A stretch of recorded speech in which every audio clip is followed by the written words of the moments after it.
So we have Redmove is on. And let me put this in. Copy.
Good, sir. Good to see you. Great. Busy? Yes, here.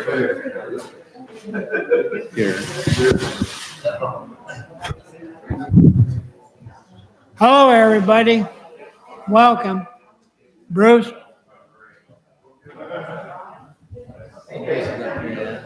So we're gonna do it's gonna be. I'm gonna start the podcast. I'm gonna start the podcast. I'm gonna record. I'm gonna try to get it up to date. Let me do the intro. What's this? Oh, that's she gave me.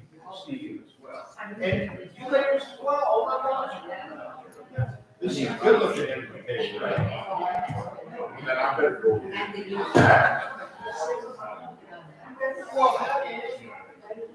Wonderful. How are you? If I can have your attention, everybody have a seat. There's still some people coming in. We'll officially start at noon. Behave yourself. Am I in the right seat?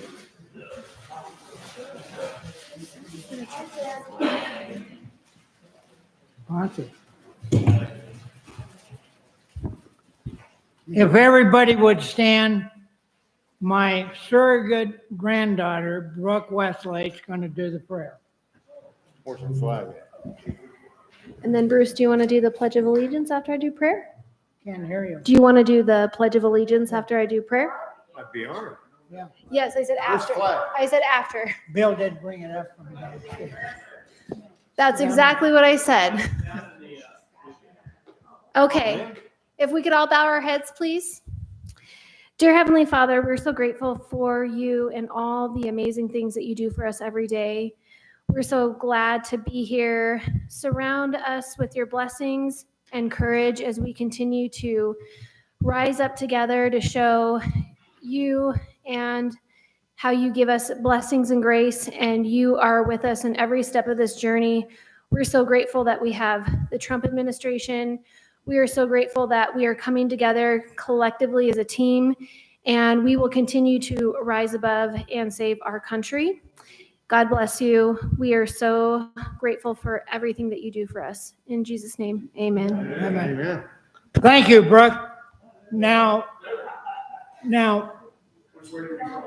well, you got two. Bruce will lead,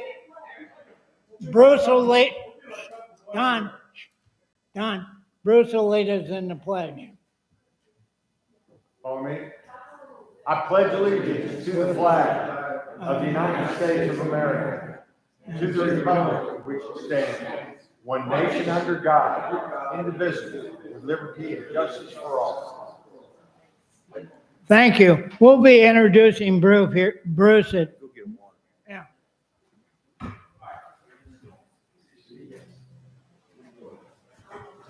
We have quite a few guests today, but one I know you guys can't beat in distance. She's from Australia. Annette, stand up. She lives in Brisbane, Australia.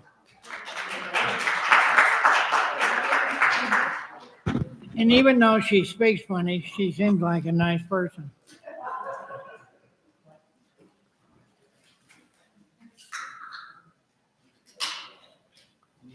Lisa Willett's here from the one of the radio stations.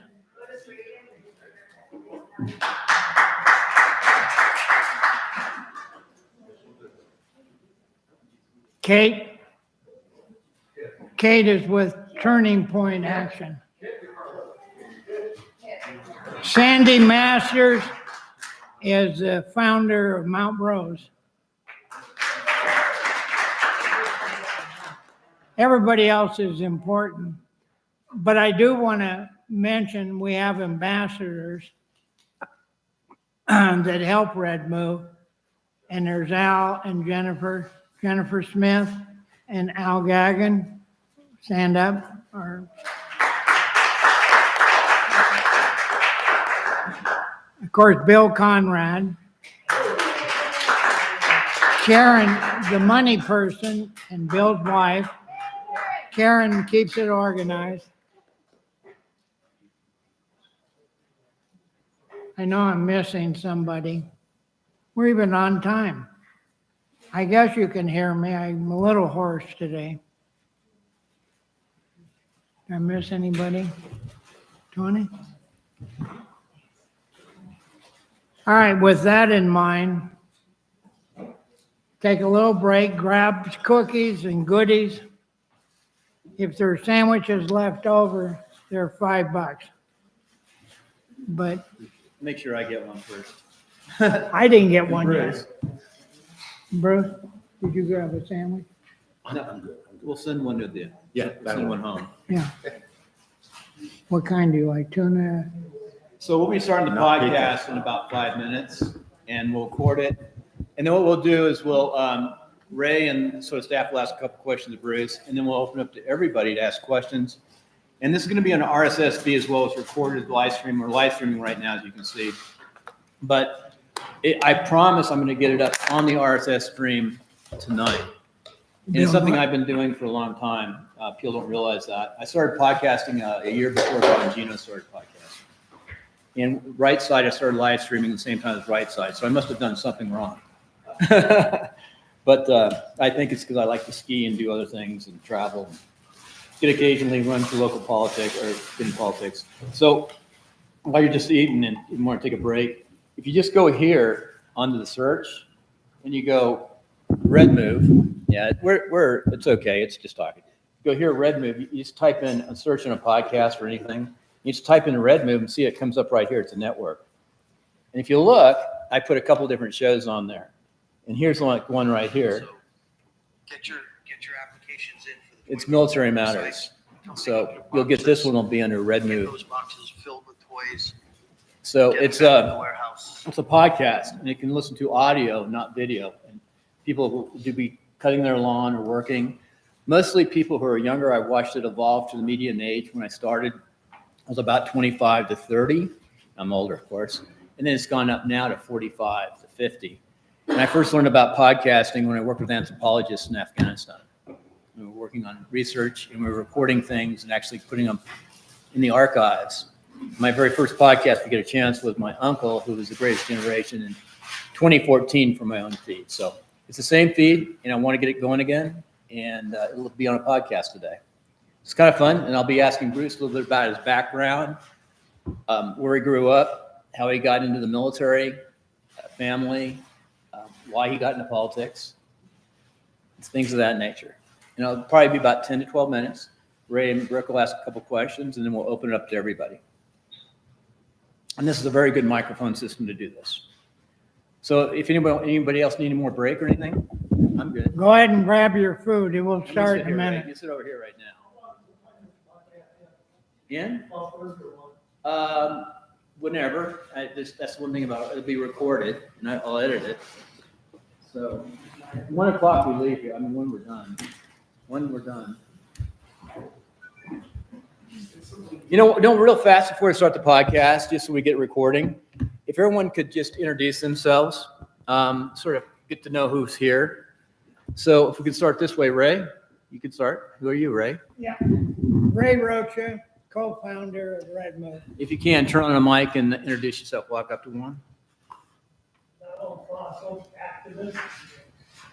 I'm not sure did that record. You gotta You hit that little button in the middle and the green light will come on. Am I on? Now you're on. Okay, Donald Fossum, activist, disruptor. Next, introduce yourself. If you don't want to introduce yourself, you don't appreciate it. Linda Yates, resident of Village of Scana, Sparks, Nevada, and member of the Republican Women of Reno. Annette Rossi from Brisbane, Australia, a follower of the Republicans. What'd you say? Sorry, I said, what'd you say? Turn the mics I was kidding you. It's okay. Just have them turn off the mics. We might get this done really well. Go ahead and turn off the mics and go to the next mic. Yeah, oh, Okay. we have If to do anybody both at wants the to- same time. We'll share it. It's on now. Yeah. Jennifer Smith, golfer for Ray Rocha. Al Gagnon, husband of Jennifer. If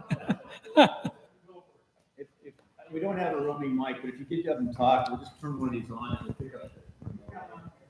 If you stand up and start, go ahead and just stand up and introduce yourself. Start, Tom. Tom's great. Sparks, Villa Toscana, and hello, everybody. Frank Winkler, I'm kind of new to the party, and I live in Sparks, and that's a good place to start, so. Alan Munson, resident of Sparks on the Republican Central Committee, Sparks Citizens Advisory Board, and a variety of other things, so. Joy Hammond, nice to be here. Tony Harsh, former city council for Reno, that everybody likes to know that, and currently working on accessory dwelling units. So, any of you care about those? Let me know, because I've been down in the legislature and talking to city hall. So, Those in the back, come up so I can hear you. Lisa? Hi, I'm Alan Chubrook, resident of Reno. I love Lisa Willett, Lewis Radio. Happy to be here. Love you guys. Thank you, Tommy. Hi, Diane. Hi, Sandy. Kit Carlo with Turning Point Action. It's nice to see all of you. Woo! Committee member, Rob's here in the office, event coordinator, and community, all kinds of stuff. There's Karen. Karen's back there. Hi, Karen. Diane? Oh, I was gonna say, I didn't think we were done. Diane Roebuck with Mount Rose Republican Women. Elaine Grimes, I'm with Mount Rose, and I belong to almost everything. Sandy Masters, founder of Mount Rose Republican Women. Wes Elliott, chairman of the Faith Coalition of TP Action, and a subservient to Kit DeCarlo with TP Action. Also, a bunch of organizations. Holly Dewar, Republican Women of Reno. Kate Vineyard, Republican Women of Reno, and also the newly formed Washoe Freedom Coalition.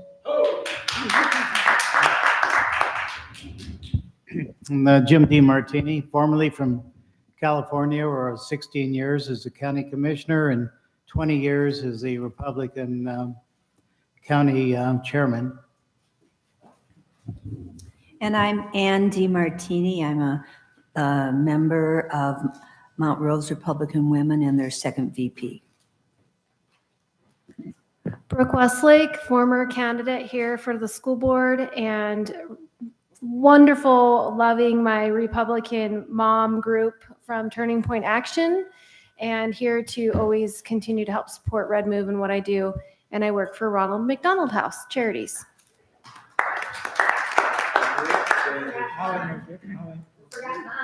Oh, forget me. Forget me. No.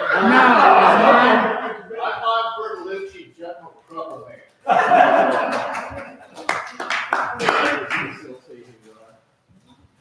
Bruce Parks, Chairman, Washoe County Republican Party, and he does a fine job at what he does.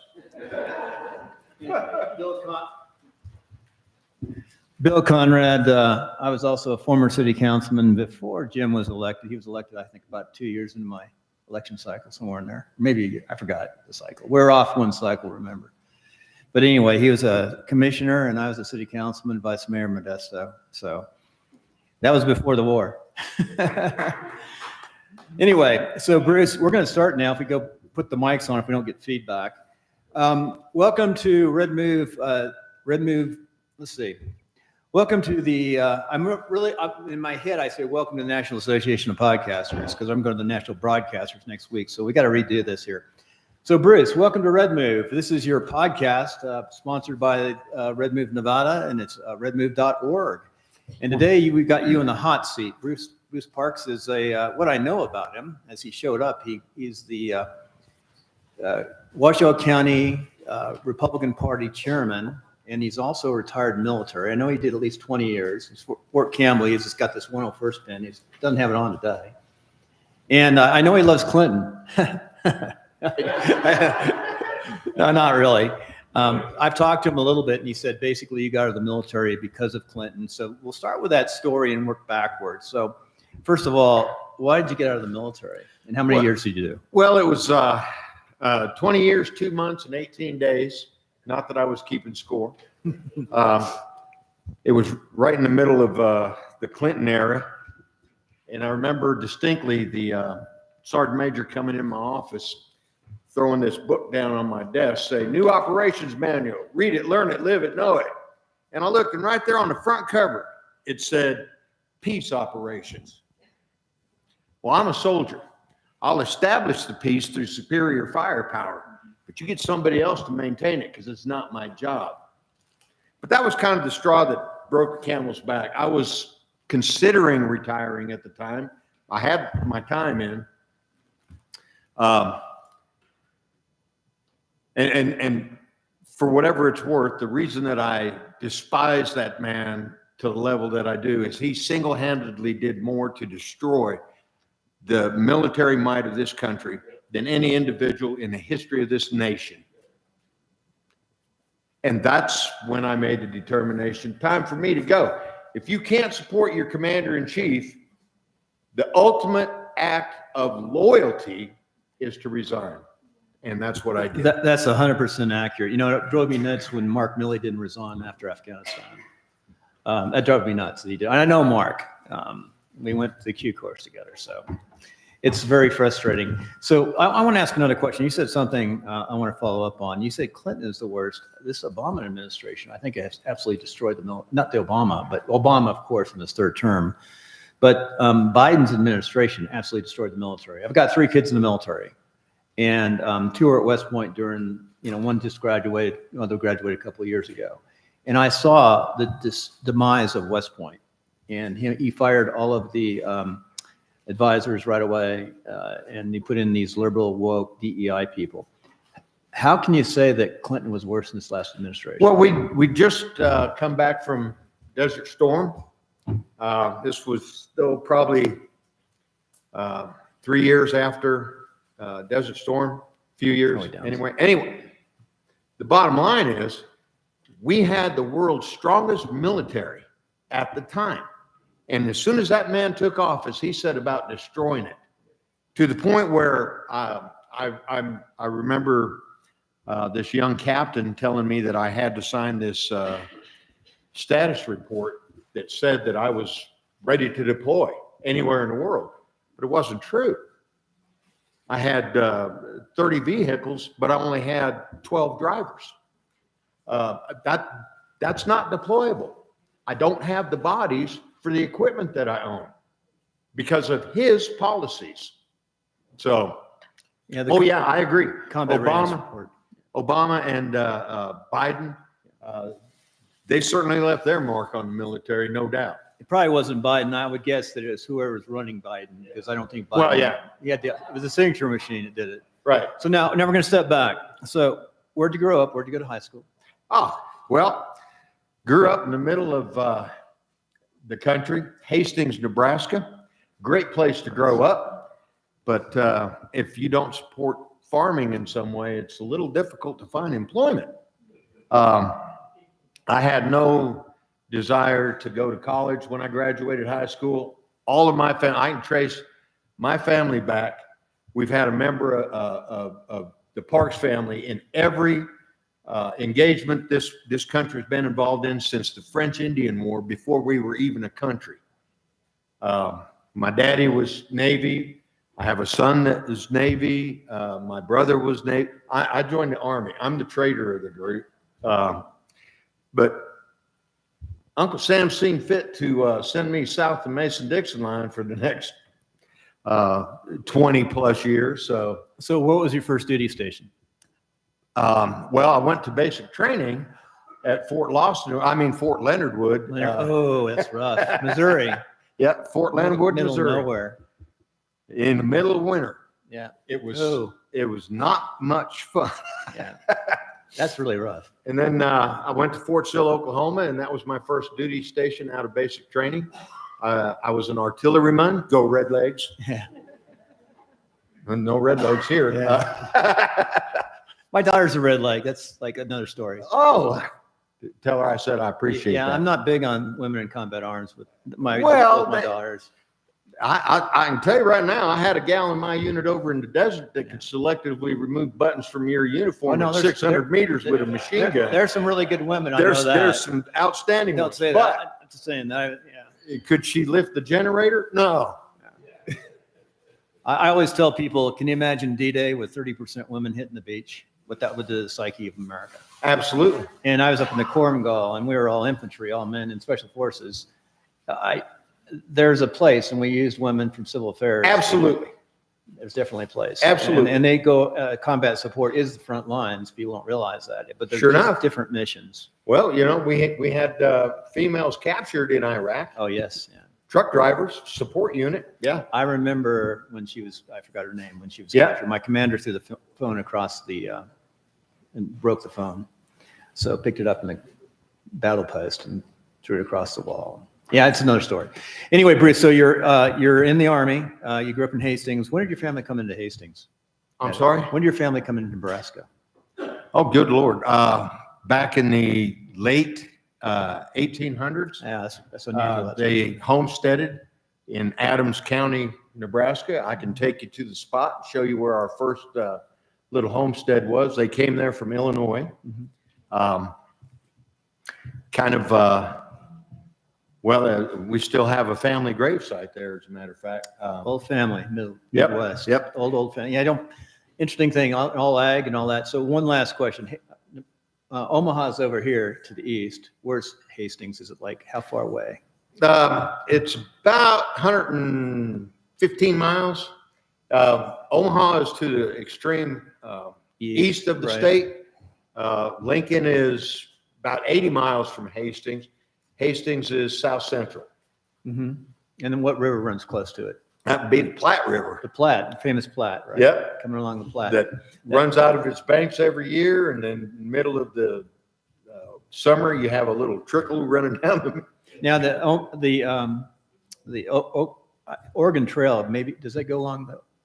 Oh yes, it's definitely part of the Oregon and Trail. they Yeah, ran to- because that started in St. Joseph, Missouri. Right, Which where they got off the boats. right next door, pretty much. So Right. yeah, Fort Leavenworth, would get off, go up to Missouri, go up to Mississippi, Missouri, get off. Right. Supplies, and then they go wagon trains. Pioneer spirit is still alive and strong in that part of the country. So I think a lot of good Americans, a lot of strong Americans came from that deep roots. So Absolutely. Congratulations. So now you're out of the Army. You had a great time in the Army, got a retirement, but not a lot of money from retirement, of course. Oh, I don't know anybody that can retire on military pay. You got medical, which is nice. Yeah. So you're out, and what do you do next? Well, go through a myriad of jobs. That's what brought me to Nevada, in fact, was a job opportunity that fell through. It turns out I dodged a bullet with that one. The company's folded shortly after I interviewed. But I got into security work, and I retired officially from security work. I was head of security for the Amazon plant out there in the industrial park. Interesting work, to say the least, but Surveillance and all that. Oh, yeah. I've heard some stories probably about Amazon. I guess you learned the right way to do things with them. yeah, there's a time and a place to go hands-on, and it's not usually What was your takeaway from working with Amazon, a big corporation? a big corporation like that. I saw so much, and this will come back to this, I'm quite sure. I saw so much waste and I mean, on a constant basis. Really? Oh yeah. They were going to renovate that plant, turn it into a different type of structure than just a distribution center. In the process of renovating it, I saw tens of thousands, if not hundreds of thousands of dollars go in a dumpster. then again, when you're Jeff Bezos and you're worth what he's worth, that's a. Amazon's a very successful company. Very. And very efficient. And Yeah. they've done an amazing job towards what they do. I know I just was back in DC and I ordered some of these little coffee cups at 11 o'clock at night, and the next morning they're on my porch. Oh, yeah. From Amazon. I got to tell you, they are efficient at what they do, but I don't necessarily agree with their HR policies 100%. There's not a lot of room for extenuating circumstances. No, I know people who worked at Amazon and they've been burnt out too. Oh, yeah. It's a Yeah, tough that place to happens a work. lot as well. And they make people work hard, it seems. Well, yeah, I mean, when you sign up, Yeah. you know what you're getting into. In the medical. Interesting. So after Amazon, what did you do? How did you get? I into retired. How did you get into local Republic? Well, politics? I'll be honest with you, Bill. I actually think that retirement was going to involve a lot more fishing than it actually does. Did you fish the? Oh, I truckee? love to fly fish. Truckee? Buy my own flies, build my own rods, but I don't have time for it. I saw what was going on in my community once I retired. That was in 2018. Saw what was going on in my community and wasn't happy about it. Started to get involved in little ways, showing up to school board meetings and stuff of that nature. But as time went on, I got more involved because I didn't see the needle moving in the direction that it should.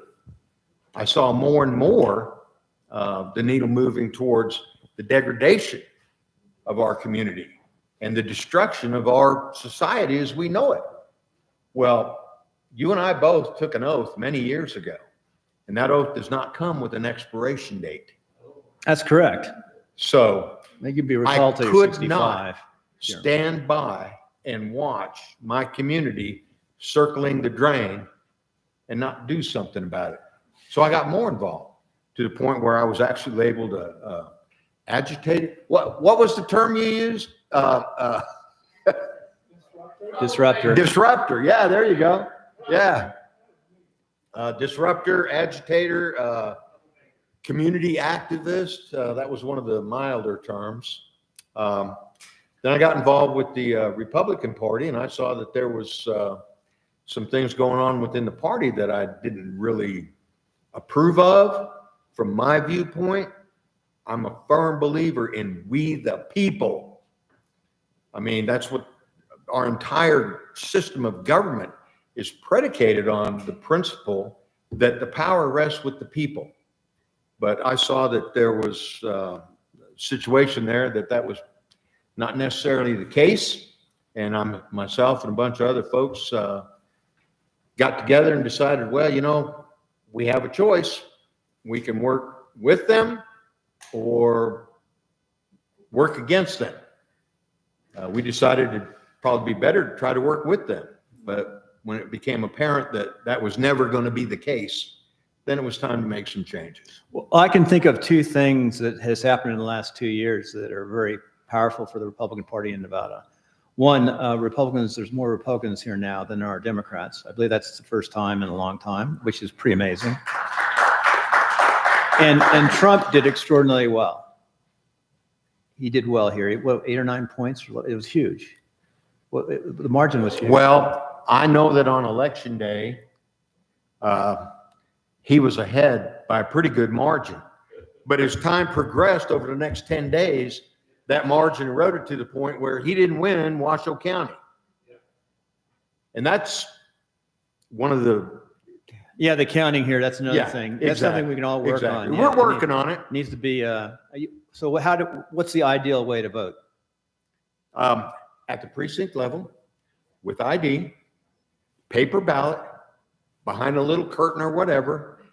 At the end of the day, the ballot box is opened and the ballots are counted in front of anybody who wants to watch, and you have your results that day. Now, Bill, last year, we proved as a party that can be done because we had a caucus on February 8th, and that is exactly the process that was used.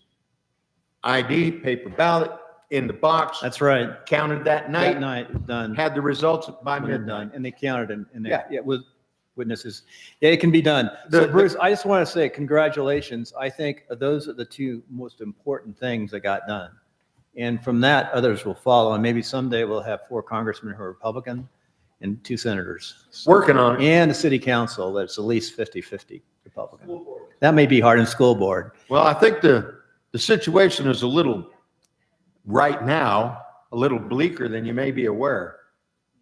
If you look at all the boards and commissions and committees and everything in Washoe County, 86% liberal.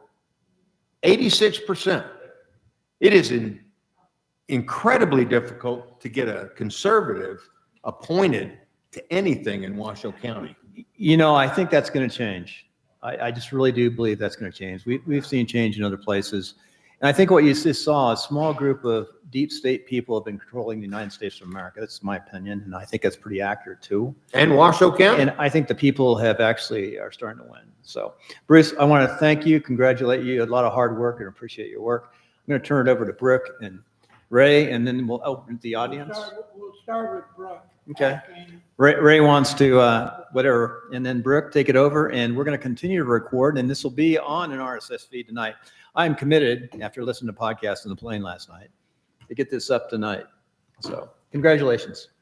And everyone can sort of work this direction. Hey, go Army. Beat Thank Navy. you. This is quite the honor, actually. And go Army, beat appreciate Navy. You got to win the Navy. Oh, yeah. Go ahead, Brooke. Well, we're so happy that you're here, Bruce. I got the honor of meeting you about 2 years ago when I got really active and ran for school board and became an activist in what was happening here in our school district. And it is very far left leaning. I think it's a lot worse than people understand. And I think you have a really great concept of that. I have a couple questions for you. Love learning about where you grew up and the homestead of your family. How did you come to, I know you worked for Amazon, but what was the driving force that brought you to Nevada? And how did you become so passionate? You know, I think we all have our story that gets us to where we are. And my passion into politics had always been there, but it really got lit up when I saw what was happening with my son at school. And I think sometimes that's what leads us there. So share with me. I'm very curious as to all of your passion behind it on top of like your military service and how you became the GOP chair, and just that's what I want to know. How much time you got? Till 1 o'clock. Well, first of all, as I said earlier, I came to Nevada for a job opportunity, and plus I have family here. My little sister lived in Fernley, and she also knows that I'm handy, and she had lots of projects. Oh yeah, absolutely. Yeah, I did not lack for anything to do. I was very active, but getting involved in politics, I've always been involved at a certain level, no matter where I was. I'm a firm believer that you have an obligation. It's not just a duty, it's an obligation to cast your vote when that opportunity presents itself. And if anybody needs a reason to do that, I can give you 400,000 of them right now. It's a little place called Arlington National Cemetery. And for you not to cast your vote is disrespecting every one of them, because they gave it all for your right to do that. That's how strongly I feel about it. So I've always been a participant, but I'll be honest with you. The only way we're going to change the landscape is if we get involved. People have to participate. It's my biggest frustration as chair of the Washoe County Republican Party, is how to motivate people to get off that couch and get out there and do something. You don't have to try to do everything. Lord knows that's, you can't. But do something. Do what you can do. Doing nothing makes you part of the problem. How do we inspire, I'm coming up on age 44 and Oh, no way. Yes way. Thank you. What was that, Don? Oh, I'm getting old enough for you. Well, tell that to my boyfriend. I don't know that he'd like that. Um, uh, how do we get, I know what inspired me, my children. Sure. And I was already pre-inspired with politics. I was married to a politician, but we sat very politically different on the table. He was a left, I'm a right. And that did not work in the marriage. However, I have always been very active in my community, and he did teach me certain ways about how to get on government boards. I've been serving here in my state for 6 years now. I sit on the bar board, I sit on the elderly care board, and then I got appointed to the fee dispute committee for attorneys last year. And I really love giving my time back to my community, whether it's through advocacy or committees. And I encourage people all the time. I think the part where they get discouraged and what we need to overcome is how do we encourage them to get involved when the attacks on the left can be so bad, when people, they try to shut their businesses down or get them fired from a job, when some of those things are, I wear my work hat is very separate from my political hat. There are certain things that I cannot intermix, and I'm okay with that.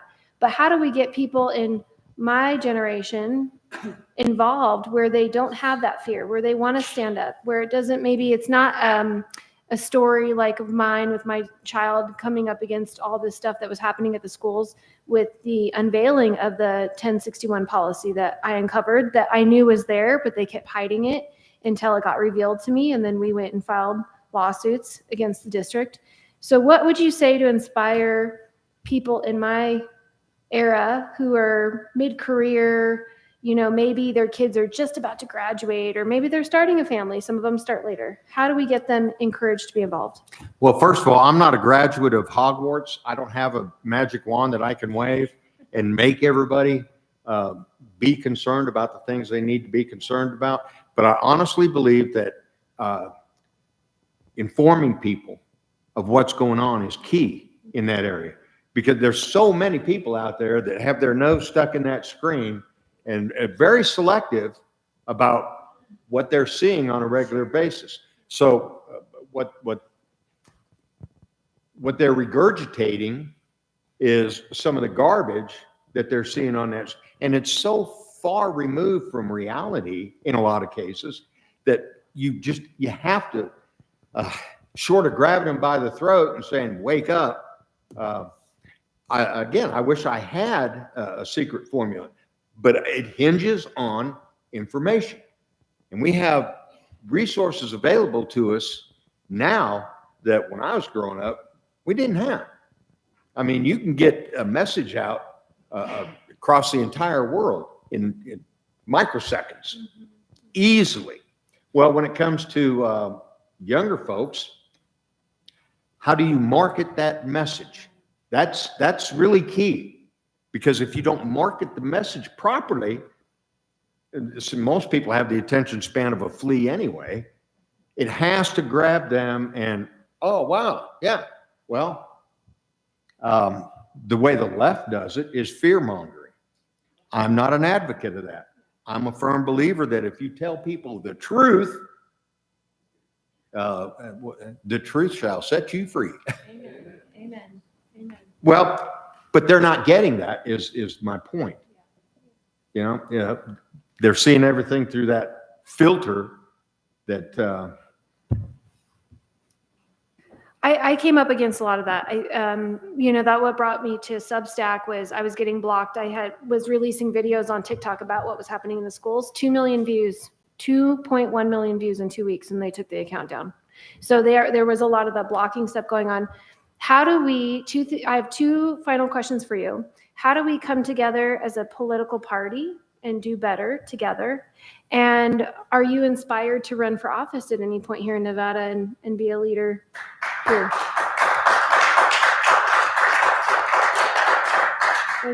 Those are my two questions for you. You got a team right there. They're ready to go. Well, Sign them up. The short answer to that question is no. I honestly believe that I'm serving my community better in this capacity than I would be if I was in an official office somewhere. I have no aspirations for higher office, but if I did, it would be at the local level. So, you know, something along those lines, if I was ever to entertain that idea, but it's so far removed from how I think, no. And to answer your other question about how do we come together, it's real easy. What are our common denominators? Where do we all agree? That's where we start. We start with, what do we all agree on? Well, we all agree that we need good conservative Republicans elected to office. Well, let's work on that. Let's focus on that. Now, we can address other things, and eventually there may be some diversion there, but even in those divergent points, there's still room for discussion. If you can't talk about things, especially difficult things with people, bad things happen. If you don't have those open communication lines, in a marriage, it ends in divorce. In a country, it ends in civil war. And there are certain elements in this country right now that are pushing us towards that. I believe that that is what they want. We cannot do that. We cannot devolve into that. And there's no reason we should. Even with my counterpart, during this last election cycle, we were working very hard to defeat the ranked choice voting, question 3 on the ballot. Well, it turns out even the Democrats were opposed to that. And I reached out to my Democrat counterpart, no response, but here we are in total agreement on something. Let's see if we can work outward from there and make this community what it should be.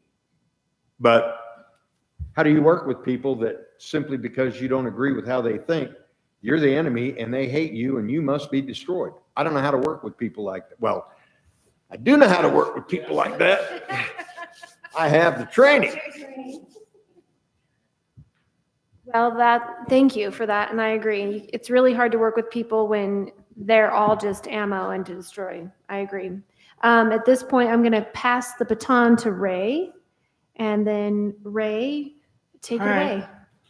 And after I'm asking a couple of questions, if you want to ask questions, come up here to this chair, okay? Or if you can't handicap, you can use your mic there.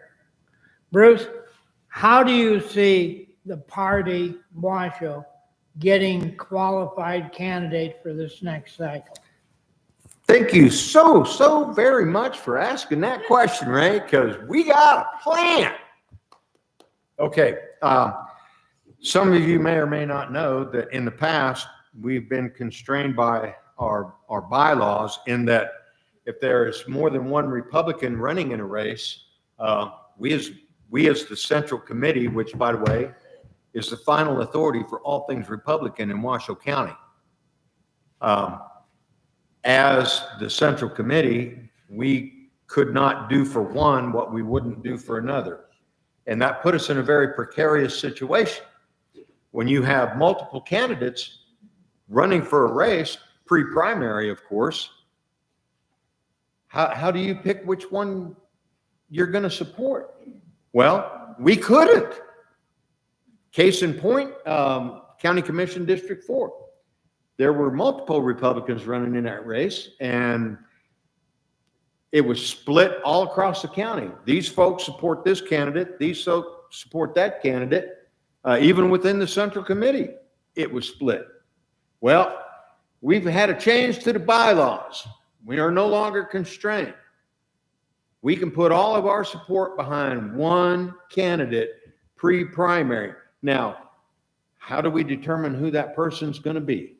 Well, I've seen several different approaches to that, none of which I think are effective. One is, let's form a committee. Yeah. Or let's call that committee what it really would be, a star chamber. Because that's what it turns out to be. And you have to be vetted by this star chamber. And if you don't meet their requirements, then you don't go forward. Yeah, I'm totally opposed to that. As you heard me say earlier, I'm a firm believer in we the people. So how are we going to decide? Simple. If you're going to run for office, you show up in front of that central committee, you convince them why you're the better candidate. At the end of the night, however many people are running for that office, they'll vote on who we're going to support. And that's who we get behind. That's who we throw our support behind. But now we're working on a policy right now to clearly define not only what our responsibilities would be, but what are the responsibilities of the candidate. If you're a first-time candidate and you've never run a campaign before, I think it'd be prudent if you went to a candidate college. And there are several of them. I'm talking with the Leadership Institute. They conduct a candidate college thing. I know Chuck Muth has a very good one. The state GOP runs a candidate college as well. Bottom line is the resources are available. And I believe if you're a first-time candidate, never run a campaign before. A green pea. Yeah, you probably want to go to a candidate college. That's just one of several things that have come out. Our governing docs committee is working on drafting what that policy would look like. What you just said is important because what you just said is important because what you just said, too many people have said, we had so many candidates that half of them never got through, and we, in my personal opinion, picked a few that were a little weak that ran this last time. Well, I think that, yes, we as a party need to do a better job of determining who we're going to put our support behind. But I also submit to you, Ray, that we have a responsibility to mentor these candidates as they go along too. For instance, if you have a candidate that doesn't have a message, and we had those, we had candidates who did not have a message that resonated with the voters. I've been to so many campaign rallies and speeches, and I feel like some of these candidates need a set of pom-poms. You know, here you go. You're doing a great job as a cheerleader, you know. Vote for me, I'll close the border. Okay. How? Exactly. Can you articulate to me what your plan is?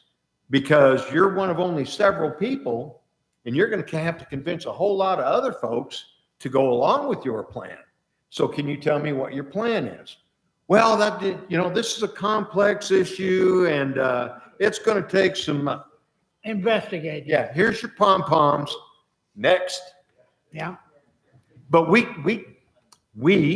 and when I say we, I mean we as a party. Right. And I'm not just talking about the Central Committee here either. I'm talking about all Republicans in Washoe County. We as a party have to do a better job of supporting our candidates. I agree. Another question is, apparently you're not going to run again. Well,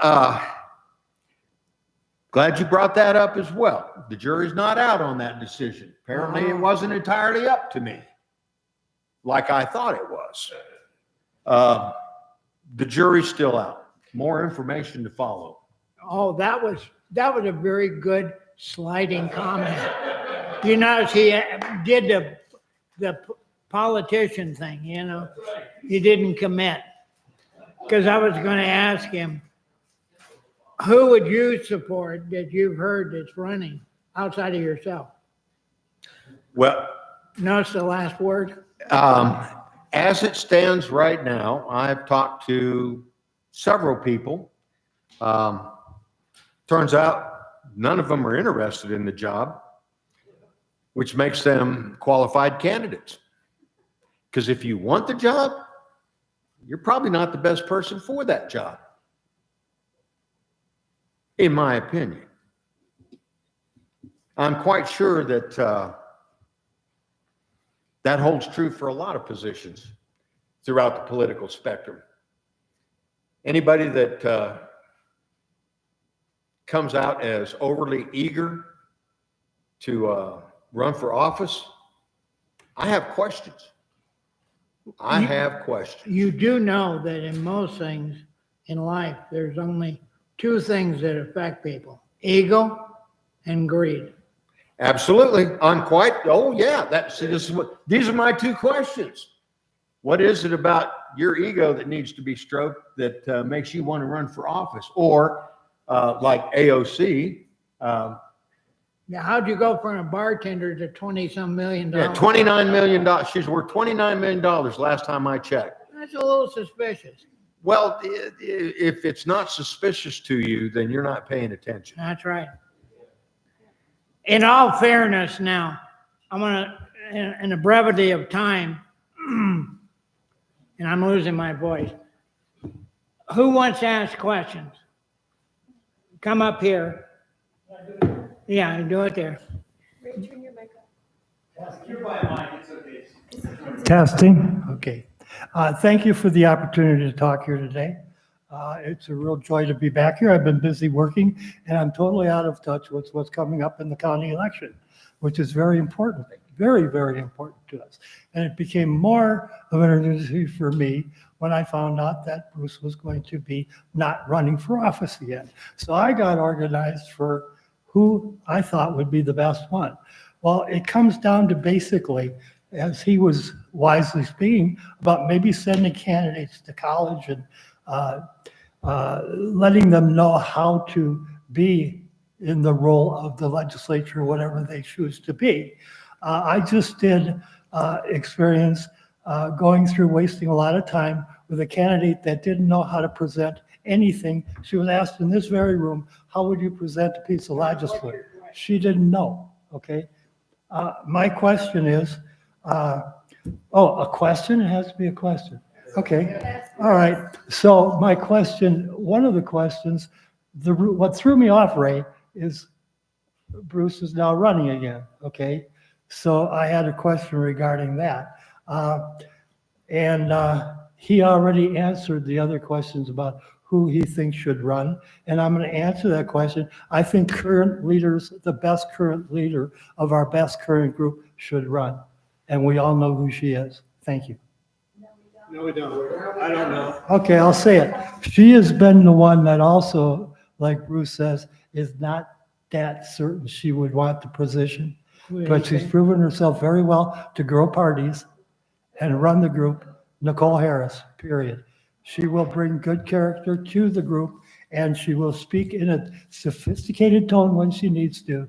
But the first meeting I was ever at with her, which was at one of those Mexican restaurants, she organized groups in a hurry. She broke up, she formed brigades and closed the meeting as sharp as she was and as classy as she was. She says in 1921, her last words were, "Folks, we are at war." That has not changed. Thank you. All right, who else wants to ask a question? Sandy and then Diane. You know, Bruce, Robert Beatles has been very involved with the whole situation party over the last, since he came to town. I took him to lunch to find out exactly what his agenda was. But anyway, he's now kind of disappeared. I can't see anywhere where he is anymore. What happened to him? And he was doing a lot of support and a lot of this and that. Why wouldn't he come up forward and want to, be part of leading the party? Well, first of all, if you listen to some of the elected officials in Washoe County, Robert Beatles runs the Washoe County Republican Party. They, in fact, I was told one time, well, you're just Robert's puppet, because he owns the Washoe County Republican Party. Well, let me clear that up for everybody. For those of you that speak Spanish, El Toro Poo Poo. Has he been supportive of the Republican Party? You bet. And he's still the chairman of the Election Integrity Committee for the Washoe County Republican Party and has done a phenomenal job. Folks, we have the evidence. We have it. We can bring the receipts, but it doesn't matter if you can't get a judge to entertain it. And so far, it's been all the way to the Supreme Court of the United States. And we have been told, nothing to see here, move along. Because they won't see it. They won't let us introduce the evidence. Now, some of the things that Robert has said publicly are rather provocative. So the question you have to ask yourself is, well, why hasn't somebody sued him for that? They won't, and they can't, because in the process, there's this little thing called discovery, and all that evidence that nobody wants to listen to is going to become public. So thank you for bringing that up and for letting me clarify that for everybody. He's still there. He's still working very hard. By the way, as a side note, he's in Lodi today, been in Florida, and he would have been here today, but he had business in Lodi. Robert's very active and he has taken a little bit of time off, but I think a lot of us from the election to current have just kind of taken some time out, and we're watching what's happening with our new administration. And he's done such a phenomenal job. I love working with Robert. I love that he took on this challenge with our state. There was only a couple of us. He was doing election integrity, and I went after the COVID vaccines for my children, and we both lost. I lost that my ex could vaccinate my kids against my wishes with COVID. So until we also get the courts reassessed and we get correct judges that follow correct law and order, I mean, he threw tons of money at it for our state, and we'll just continue to support him. That's one thing about Robert is, you know, he puts his money where his mouth is. So many people will bitch about him, but, oh, I'm Diane Roebuck. And I want to thank you because you have one of these personalities that's bigger than the room. And that helps. And I think that's grown the Republican Party. My concern is when we watch the Democrats, if somebody says something a little bit crooked, throwing them under the bus, is that our party has done a lot of the same. And fine if you want to support a candidate. I think if maybe that's a better use of our funds. But gosh darn it, if they don't win, you need to support the candidate that did, because what we have in common is an R after that name. And if we don't get control, we're not going to be able to change any voting laws. We're not going to be able to change anything because the Dems are winning. And I think the Central Committee actively campaigning against somebody is very, very, very concerning. That. For whatever it's worth, pre-primary, we could not, absolutely could not, according to our bylaws, previously to the change, do anything for any candidate that we weren't doing for another if there was more than one Republican in that race. Now, have we held candidates accountable? Why, we certainly have. Case in point, County Commission District 4. I know that there's a ton of folks throughout the county that believe that Commissioner Andriola is a conservative. Well, nothing could be further from the truth. And the proof of that is her voting record. Now, I know that throughout Washoe County, we had different organizations that were supporting different candidates for that race.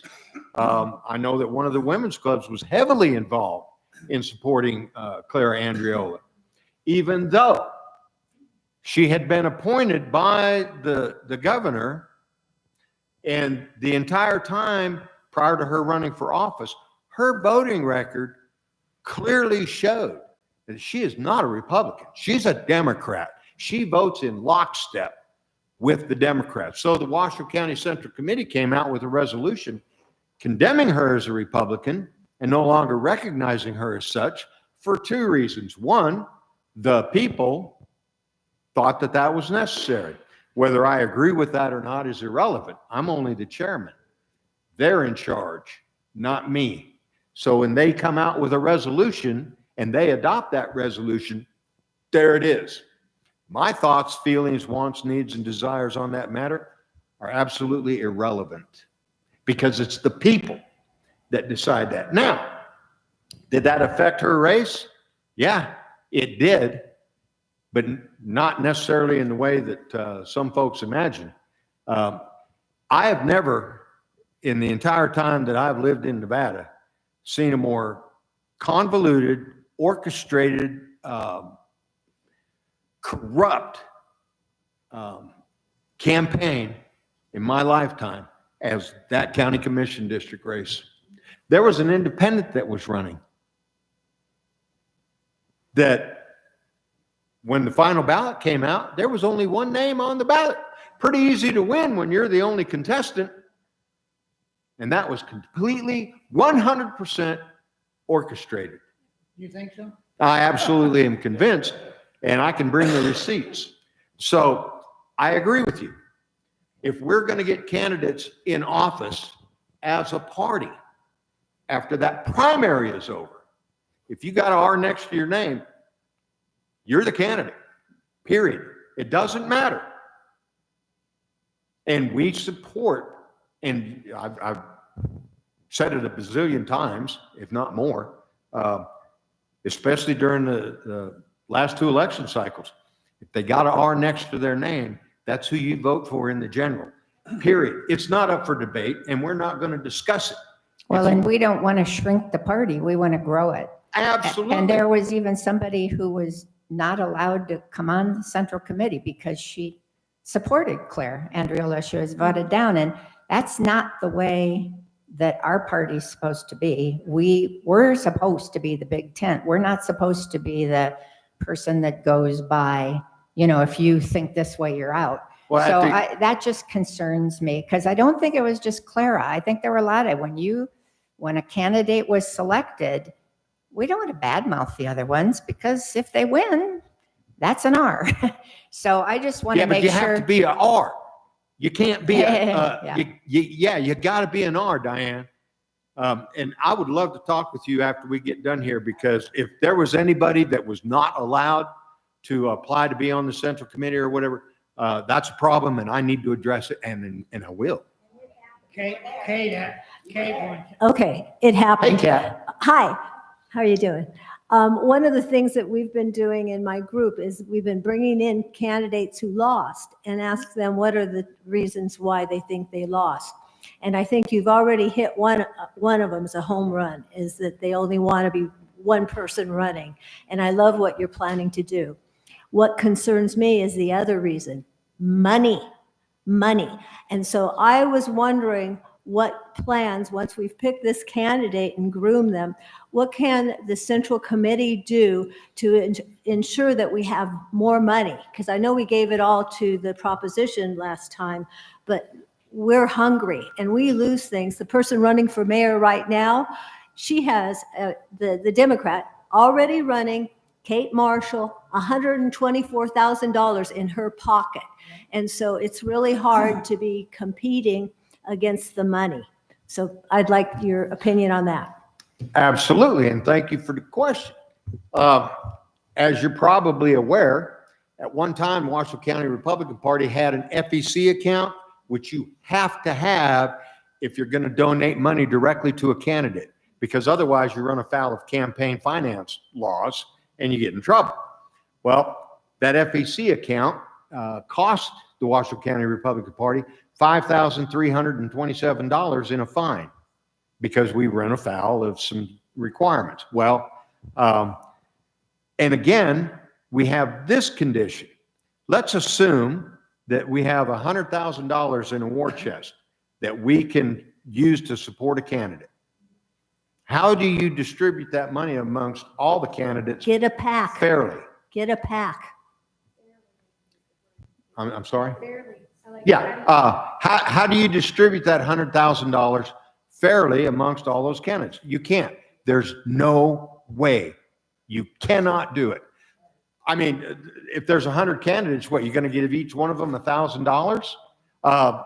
That's not even going to buy a couple of boxes of yard signs maybe, but that's it. Here's what we do to support these candidates financially. Because I heard a candidate tell me, she very upset that she didn't win. Well, you have to have a message. You have no message. You did no fundraising. You didn't have any events. You didn't do a town hall or a rally or anything. There's a lot more to campaigning than just showing up to events and handing out business cards and telling people, vote for me. Yeah, that's not campaigning.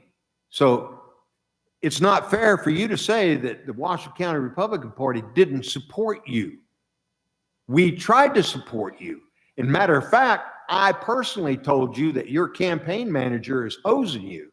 They're giving you bad advice. And you might want to reconsider. And you didn't listen. You stuck with them. And it cost you the campaign. It cost you the race, rather. So who's that on? Now, you can blame me all you want. But we tried to have you do fundraisers. We tried to get you to events where we were having fundraisers. And trust me when I tell you, Kate, there's nobody on this planet that's more cognizant of what the clubs bring to the table here. When the clubs have fundraisers and we put that out on our announcements and everything, not only do we put it out to the big list, and with the touch of a button, I can reach about 10,000 people like that. Well, it seems like if you were able yourself, us, the Central Committee, could coordinate some of those events, that would be a way that everybody does have more equal share of the pot. There's other activities that we would be able, every candidate would benefit if we were doing, say, a slate mailer for the primary that had all of the candidates on it. And so there are ways to spread the wealth even without having a PAC. And absolutely. So. Oh, anyway. I agree 100%. Okay. And we did a lot of that. Now, yes, we raised a considerable amount of money to defeat question 3. Did the Washoe County Republican Party spend that money? No. We had a committee that spent that money because we didn't want to get in trouble. We didn't want to make it appear. And I'll be honest with you, Kate, I'm very disappointed in the rest of Nevada. Very disappointed. But then again, Washoe leads the way. We always have. Right. So we have about brevity. 5 more minutes left. What I'd like to do is a lightning round. If anybody wants to ask a quick question. Roy had a question. Go ahead. Let Ray listen real fast. Just ask a quick question, one question. And Go Bruce, ahead. I want you to answer it inside 15 seconds, and I'm going to time. So you can ask a question, and then Bruce will answer it. I've never been told to shut up so politely. Well, it's called the lightning round. We're starting something new. Do you notice how we did that diplomatically? I know. We're learning, We're getting back into podcasting. Go, Roy. I wasn't going to be quick, so I'll. You know what? Go ahead. No, I was just going to thank Bruce for, in the Central Committee for changing those bylaws, because it's something really important to us. And I just want to remind everybody listening that many of our local races are nonpartisan. Not that the people in them are not partisans, but when we're not organized, when we don't have our support behind an individual candidate going through this process, we can very easily end up with 2 Democrats. And we divided ourselves immensely. And even if we get a Republican candidate through in these races, they are now at a minimum 3 to 5 months behind the Democrat, because in every single one of these races, the Democrats have their person. There may be other Democrats running, but we know who they are really behind. So that's a big change for us, and I really appreciate you and the Central Committee addressing that. Good. In brevity, I'm going to have Bruce describe an event coming up. Oh, thank you, Rick. Wake up. I would like. I'm going to pass these around. For those of you that are not aware, our Lincoln Day dinner has been scheduled for April 4th. That's Friday evening. It'll be at the Atlantis Casino. I'm going to pass these around. Please take one, distribute widely. We'd like to get as much participation as we possibly can. And for whatever it's worth, the Boomtown location that we've been having our meetings at is under renovation. We have... centralize it. Yeah, all those folks out there in West Reno are very much not happy with me, trust me. But Spark, we have changed our meeting location to the Atlantis Casino until further notice. You have no idea how hard it was to work a deal to where even Properly. remotely affordable. That was our biggest obstacle. As chairman, I'll pinch a penny till Abe Lincoln screams. That's what I'm supposed to do. And if I can find a venue that will accommodate us, that is affordable, that's where we go. Anyway. Hey, we're going to, Anyway. I do want to try this lightning round. Let's try it. Just 2 minutes. Ask a question. Yeah, so I've been listening to this for the last 2 years. Is the system too rigged in Washoe County for the Republicans to be successful? No, not at all. 15 seconds. Go. Nope. That's it. Next question. You want me to elaborate? I'll get with you after. Separate. No, Next lightning round. You Sure. can talk. Go ahead, Jim. Why is our Lincoln Day dinner a day ahead of Carson City's Lincoln Day dinner? Lincoln Day for Carson City is Saturday, ours is Friday, and the reason we're doing it that way is because we'll have all those folks from all over the state here in northern Nevada on that weekend. Bruce, who's your favorite Republican? And the state central committee is also on that Saturday. Starts really Friday, but it's really Saturday, and then Carson does it. So there's going to be a lot of people around. Jennifer? Who's your favorite Republican first? Who's your favorite elected Republican ever? I'm sorry, say again? Who is your favorite elected Republican? Ronald Reagan. Bingo. Oh, you mean alive? Well, Donald Trump, of course. Okay. What steps can be taken to infiltrate or dismantle the deep state, both in the legal system, the electoral system, etc.? Well, as you've seen, at the national level, they're working on that issue.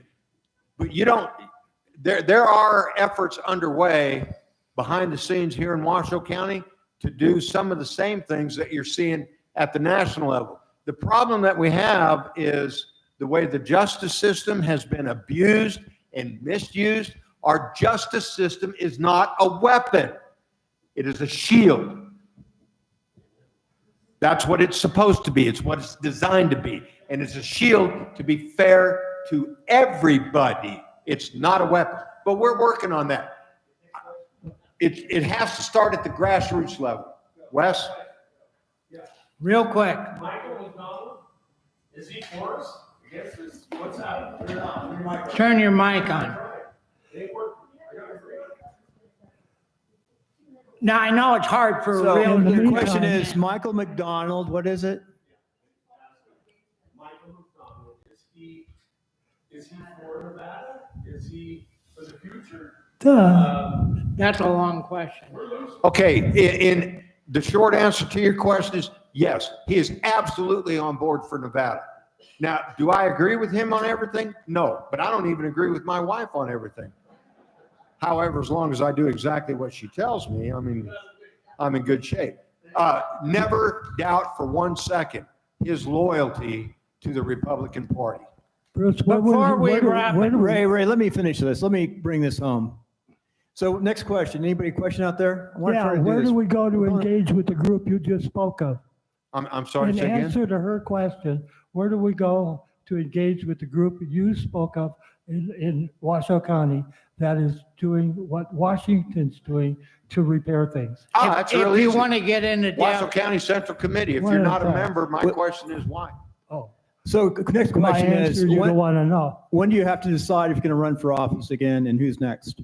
I'm sorry, say again? So Ray, we're going to do a lightning round for the next 5 minutes. When is the deadline for applying to run for your chair, your position? I will announce at our Central Committee meeting on the 31st that the nominations At for the Atlantis. the 4 officers are open, and those nominations will close on the 15th of April, and we will have elections at the end of April. Do we have more lightning questions out there? I want to bring up something. Our next meeting is April 15th. I know it's a day you will remember. It's a Tuesday, but from then on, we'll be on Fridays. Brooke, why don't you describe? Oh, no, I'm going to tentative- finish, Ray. We're going to finish the lightning round. Any questions out there? Any questions? Any more questions? So we're done. Can the deadline be changed for signing up for the chairmanship election? I didn't understand the That's question. a- Say again? Can the deadline be changed to a later date for signing up for being in that election for Central Committee member? Because my complaint in the past has been, it comes up too fast and too many people didn't even know it happened. Thank you. Can the deadline be changed to sign up to be a Central Committee member? Oh, no. You can sign up. The nominations will be open as of the 31st, and nominations will run until the 15th of April, and they will close on the 15th of April.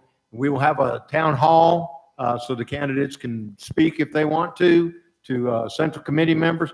But our bylaws specifically state, in order to vote for an officer of the Washoe County Central Committee, which is secretary, treasurer, vice chair, and chair, you have to have been a member of the Central Committee for 6 months. If you're not a member right now and you haven't been, then you will not be able to vote in that election.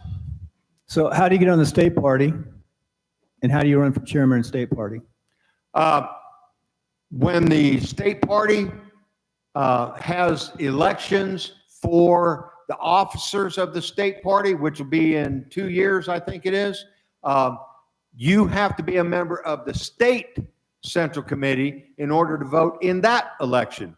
And how do you get to be a member of the state Central Committee? Well, first you have to be a member of the county Central Committee, and then you get elected to the state Central Committee. And we will have those elections at the end of this month. As I understand it, we have 5 people that are in the running for state Central Committee. I have to check with secretary, make sure, but I believe that's correct. Okay, and are there any other questions you want to ask? In the future, we'll say, what was You talk in person. the question again? Just tell me again. Is the system too rigged in Washington County for the benefit of Republicans? No, I do not believe that for 1 second, but it takes participation. It takes we the people standing up, showing up, speaking up, and letting these elected officials know that we're not going to tolerate this crap. And how do you do that? You get people off their butts. That's what it takes. We can change this. We can make it what it should be. But the Central Committee is not going to be able to do it on its own. You need no apathy. Yeah, that's my biggest obstacle as chairman is apathy. All right, I want to have. Okay, are there any last questions? For the 15th, Brooke's going to describe who our potential speaker is. Brooke? So I want to thank everybody for your time today. Our next meeting is set for April 15th, and I'm just waiting on a confirmation to have Attorney Joey Gilbert come and speak at our next luncheon. If there's anything else, do we need to cover anything else before we? So Ray, just one last question. Is there any quick questions to ask? In the future, we'll do this and we'll sort of time frame it, and we'll probably send out cards ahead of time, and the last 10 minutes would be like the quick rounds, because it's kind of fun. We're trying to make an entertaining podcast out of this, and we'll see how it comes out, and it'll get better and better, I guarantee you. And don't forget, you can go to our site. I didn't know this, but Bill is putting up the video within hours. Every video is up within an hour after this, and you can just go and pull down and see that whole video. So generally, as long as it gets Bruce's sound. bald head didn't shine off too much. My question is, can you change the time for this meeting? Because obviously this does not suit a lot of people. Well, hey, that's a good question to ask real fast when people are in here. You can break, and stay on the phones. Just input, what would you think would be a good time for a meeting here? We've tried a lot of different things, days, times. Evening. I agree. Evening would be really interesting for other things. Anybody else out there? Any other ideas? Any days? I mean, the price is right and the room is right. What has happened, as you know, the cost of doing the Atlantis is very expensive. It's gone up substantially. And you have to sign a contract, and there's huge risk. We actually lost $600 at one of our events. So there's a cost, and I want to thank everybody who has a membership and managing it and those sort of things. But we've had some excellent speakers come in too, in our group. Everybody, thank you for putting up with the system. I'm trying to get it into a podcast format and to do more and more. And we've been around for a while. Thank you, Bill. Hold a second. I wanna do You something. done? Yeah. These are some of the podcasts we've done in the past. Hey, you guys, I have a flyer here for the radio station 1060 and what their programs are, what they have as their host. So grab one.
No, I'm not ready. Maybe. I want to find out myself. I'll tell you.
I didn't hear anybody running again.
Well, there's a lot of things to do.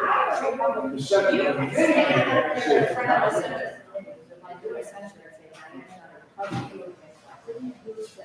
I understand. But you act like a Republican, and she don't. Her voting record clearly indicates that she's not. Her voting record indicates she's a Democrat. No, Kevin. Yeah. Okay. Some people think, I love it.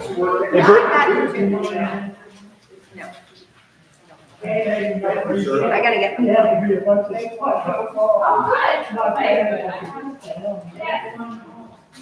No,